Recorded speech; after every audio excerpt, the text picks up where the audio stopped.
भाई अनाउंसमेंट के टीजर पे जब वीडियो बनानी पड़ जाए मतलब समझ लो कि something big, something massive, something global is coming. Nitesh Tiwari जो कि दंगल के डायरेक्टर हैं वो बना रहे हैं रामायण। तुमको अगर अभी तक इसके बारे में नहीं पता था मतलब तुम क्या पत्थर के नीचे जी रहे थे। अनाउंसमेंट करते ही जो मैसिव एक्सपेक्टेशन सेट हो गई थी, जिसके पीछे एक और दूसरी मूवी को छोटा सा क्रेडिट जरूर देना चाहेंगे क्योंकि उसने इतना बड़ा डिजास्टर बनाया लेकिन साथ में इन कहानियों का पोटेंशियल भी दिखाया बॉक्स ऑफिस पे। फन फैक्ट, आज के दिन रामायण का ये फर्स्ट लुक रिलीज होने वाला था। उसी सेम एग्जैक्ट डेट, उसी सेम एग्जैक्ट घंटे टी सीरीज के चैनल पे तुमको आदि पुरुष मूवी का वो गाना 8K में अपलोड करता हुआ दिख जाएगा। बिजनेस स्ट्रेटजी कि तुम लोग जिस मूवी के लिए एक्साइटेड हो वो तो अभी 1.5 साल बाद है, तब तक एक काम करो ये देख लो। ओके, सारी बातों को दूर करके अब एक्चुअल वीडियो की हम लोग बात करें तो 3 मिनट 3 सेकंड का एसेट अपने सामने गिराया है जो कि कोई टीजर वगैरह नहीं बल्कि एक इंट्रोडक्शन है। This is really for the first time हम लोग पहला ऑफिशियल फुटेज देख रहे हैं पिक्चर का, क्योंकि अगर तुमने इस मूवी की जर्नी को फॉलो किया तो लीक्स हुए थे सेट के,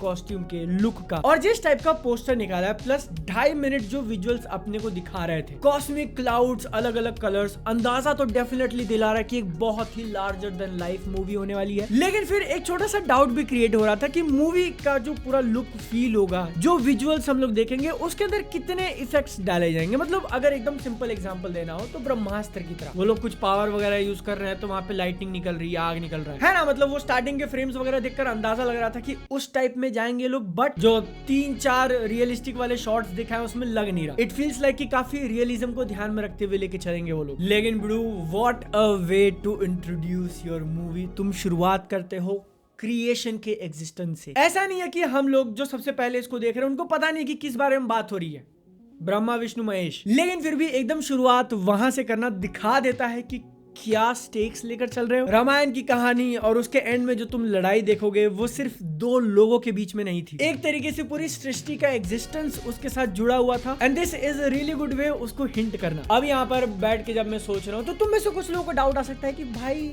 मतलब एक स्लाइड शो ही तो था, उसके लिए इतना एक्साइटेड क्यों है। देखो, इसीलिए मूवी की मार्केटिंग काफी ज्यादा इंपॉर्टेंट होती है कि तुम पहला पोस्टर गिराने से लेके पिक्चर रिलीज होने तक क्या लोगों को दिखा रहे हो, क्या एक्सपेक्टेशन सेट कर रहे हो। और यहाँ पर मेकर्स ने मेजॉरिटी अपने को सिर्फ एक टेक्स्ट लिखकर और बैकग्राउंड में म्यूजिक चलाकर ही सुनाया, लेकिन वो इतना ज्यादा इफेक्टिव है। शुरू में धीरे धीरे उन्होंने बिल्ड किया कि ये कहानी क्या मीनिंग रखती है, एंड देन उसके बाद this is the immortal story of Rama versus Ravana. और उस टाइम पे जो म्यूजिक एकदम से एपिकनेस लेवल पर फिर से भाई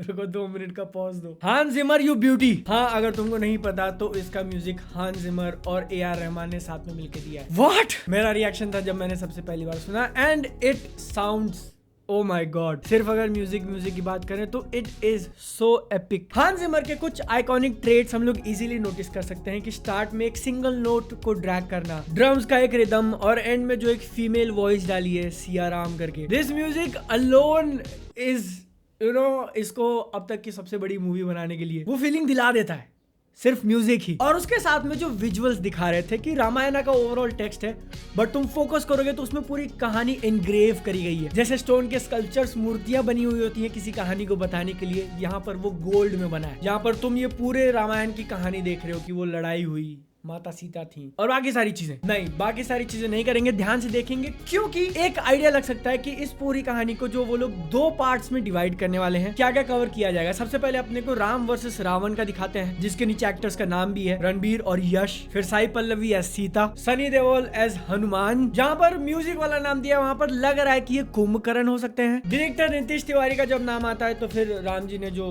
शिव का बांध तोड़ा था। ओम के बीच में हम लोग राम, लक्ष्मण और सीता को देखते हैं। वो पीछे जाकर जब फेड आउट होता है तो रामायणम लिखकर ऐसा टेक्स्ट आया हुआ है, जिसके पीछे अगर तुम ध्यान दोगे तो blue circle is basically earth और उसमें भारत का जियोग्राफिकल सिलुएट बना हुआ है। फिर कुछ मूवी के शॉट्स हम लोग देखते हैं। शुरुआत होती है रावण के कैरेक्टर से, प्लेड बाय अगेन यश, जो कि इस मूवी के प्रोड्यूसर भी हैं, और रणबीर कपूर एज लॉर्ड राम भागकर पेड़ के ऊपर सपोर्ट लेकर तीर चलाना। जहां तक अनाउंसमेंट की बात जाती है, बहुत कमाल का वीडियो, बहुत ज्यादा एक्साइटमेंट और बढ़ा दी है इसको लेकर। जब इसकी शूटिंग वगैरह चालू हुई थी और डेट अनाउंस किया था कि दिवाली 2026 में निकाल रहे, तो ऐसा लगा था भाई ये तो बहुत दूर है। लेकिन आज के टाइम पे एकदम कैलकुलेटेड और सेंसिबल डिसीजन कहा जाएगा कि आपने इतना टाइम लिया, 2025 की दिवाली में पुश करने की कोशिश नहीं कर रहे हो, क्योंकि इंटरनेट के ऊपर जो रिपोर्ट्स घूम रहे हैं ना, उसके हिसाब से ये मूवी का पार्ट 1 की शूटिंग खत्म हो चुकी है। वो लोग पार्ट 2 की शूटिंग चालू करने वाले हैं, जिसके कारण मोस्ट लाइकली जब अगले साल की दिवाली पर अपने को पार्ट 1 देखने मिलेगा तो वो एकदम फिनिश्ड प्रोडक्ट होगा, कोई भी वीएफएक्स में यहाँ ऊपर का नीचे नहीं। और 2027 वाली बैक टू बैक, एक साल में 2 मूवीज निकालने के लिए एम्पल टाइम। ये नहीं कि पहला आ गया फिर दूसरा तुम पुश करते जा रहे हो और वो 4 साल बाद आ रहा है। दूसरी इंटरेस्टिंग चीज इस टीजर से कंफर्म हुई कि ये मूवी फिल्म्ड फॉर आईमैक्स है, रिलीजिंग इन आईमैक्स नहीं। बहुत बार क्या होता है ना कि आपने मूवी शूट कर ली रेगुलर कैमरास से, फिर उसको आईमैक्स में रिलीज करने के लिए आप काफी हैवी सॉफ्टवेयर का यूज करते हो। लेकिन यहाँ पर बात आती है फिल्म्ड फॉर आईमैक्स वाली मूवीज का, तो उनकी शूटिंग ही होती है आईमैक्स वाले कैमरों से। तो जब आप पिक्चर बना ही रहे हो तो आप उस क्वालिटी का बनाते हो कि आईमैक्स में एकदम मजे का लगे, आफ्टर थॉट नहीं होता है, जिसके कारण वीडियो इस मूवी को आईमैक्स में देखने का जो मजा होगा, बस भाई डिलीवर करो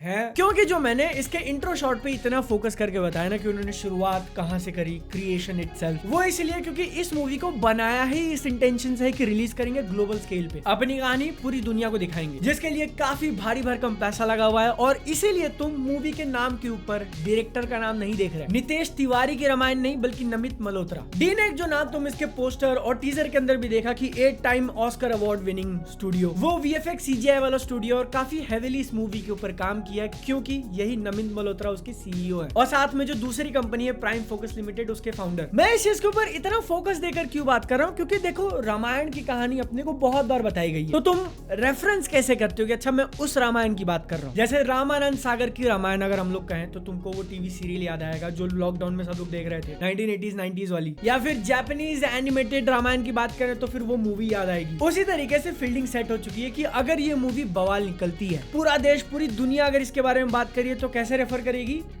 नमित मल्होत्रा की रामायण। और अगर एक्चुअली काम कर जाती तो इमॉर्टल हो जाएगा भाई। This is quite literally the biggest motion picture ever made in India. कहानी से लेकर पैसा इन्वेस्ट करना, अपना कास्ट एंड क्रू, सारी चीजें फेवर में, बस एक चीज नेल डाउन करनी है, विजन। रामायण की टाइमलेस कहानी को आप कैसे स्क्रीन पे दिखा रहे हो, और अगर वो हो गया तो दिवाली 2026 में क्या होगा, दिवाली 2027 में क्या होगा। बहुत ईजी है कहना कि सारे रिकॉर्ड्स टूटने वाले हैं इंडियन मूवीज के, लेकिन इंडियन मूवीज तो इसका कॉम्पिटिशन ही नहीं है। ग्लोबल मूवी के हिसाब से जो इसको मार्केट किया जा रहा है ना, अगर वो सक्सेस होता है तो बिडू मैं कुछ नहीं कहना चाहता, जिंक्स नहीं करेंगे। तुम्हारा ओपिनियन डेफिनेटली शेयर करना। मेरा अगर ओपिनियन अच्छा लगा तो वीडियो को लाइक, टाटा बाय बाय।